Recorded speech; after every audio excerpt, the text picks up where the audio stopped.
La philosophie de l'association, le projet de l'association, ça a été de réunir dans la même boîte, si je puis dire, la totalité des conditions nécessaires au maintien à domicile.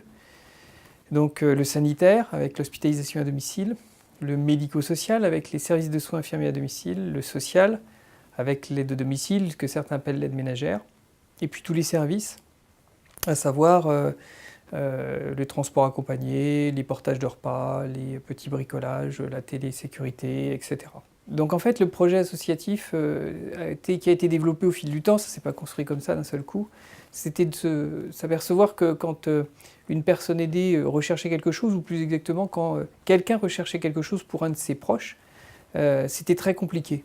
Et donc l'idée des administrateurs, ça a été de dire, et si on avait dans la même poche la totalité des choses, eh bien ça serait plus facile parce que les gens trouveraient dans un guichet unique finalement la totalité de la réponse. Après ils la prennent pas, ils la prennent partiellement ou en totalité, en fonction de leurs besoins, en fonction de leur situation. Mon rôle en tant que responsable de secteur est d'assurer une partie de la gestion de l'équipe d'aide à domicile, aussi bien pour la planification que pour l'organisation des plans d'aide, pour la visite à domicile auprès des usagers, mais également de rechercher tout ce qui est possible en tant que financement pour les usagers afin de pouvoir mettre en place des interventions d'aide à domicile sans que cela leur coûte trop cher. J'interviens chez les personnes pour la toilette, le repas, le coucher. Je fais aussi les courses et je fais les accompagnements de fin de vie aussi. Quand nous intervenons chez un usager pour qui une prise en charge est en place, on se retrouve aussi avec un aidant. Donc la relation va être différente puisque d'une relation usager-professionnelle, on passe à une relation triangulaire qui est usager, qui est la personne aidée, on a l'aidant naturel et on a l'aidant professionnel. Donc nous, il va falloir qu'on s'intègre dans cette relation sans se substituer à l'aidant naturel qu'on ne remplacera pas, et l'aidant naturel ne sera pas là pour nous remplacer aussi. Donc il y a tout un travail d'écoute.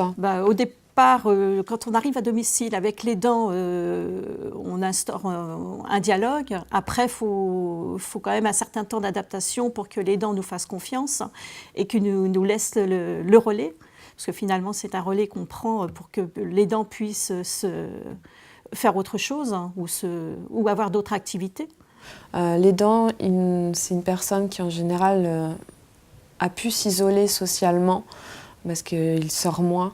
Donc il ne faut pas qu'il hésite à venir nous parler parce que nous, on est là pour l'écouter. Et même si on n'a pas toutes les réponses à ces questions, on va pouvoir l'orienter sur d'autres associations, des plateformes de répit, l'informer sur les accueils temporaires, les accueils de jour qui peuvent exister, ou même juste vraiment lui proposer ce temps d'écoute, prendre un temps d'échange avec lui, et nous aussi auprès de nos responsables de secteur et au niveau de la structure, de détecter et d'informer si besoin est. Notre rôle de responsable de secteur, plus particulièrement auprès des aidants naturels, lorsqu'on les voit ou qu'on les a au téléphone, c'est de peut-être leur repréciser que nous sommes là pour les informer de tout ce qui existe sur le maintien à domicile ou sur des hébergements temporaires ou des EHPAD.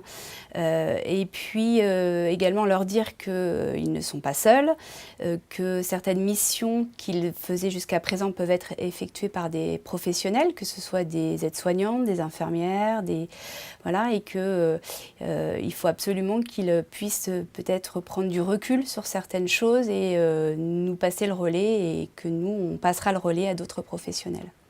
Par rapport aux aidants, en fait, c'est un ajustement. C'est-à-dire qu'on va avoir simplement un autre interlocuteur que celui qu'on a d'habitude, à savoir la personne aidée. L'aidant naturel ou les aidants naturels.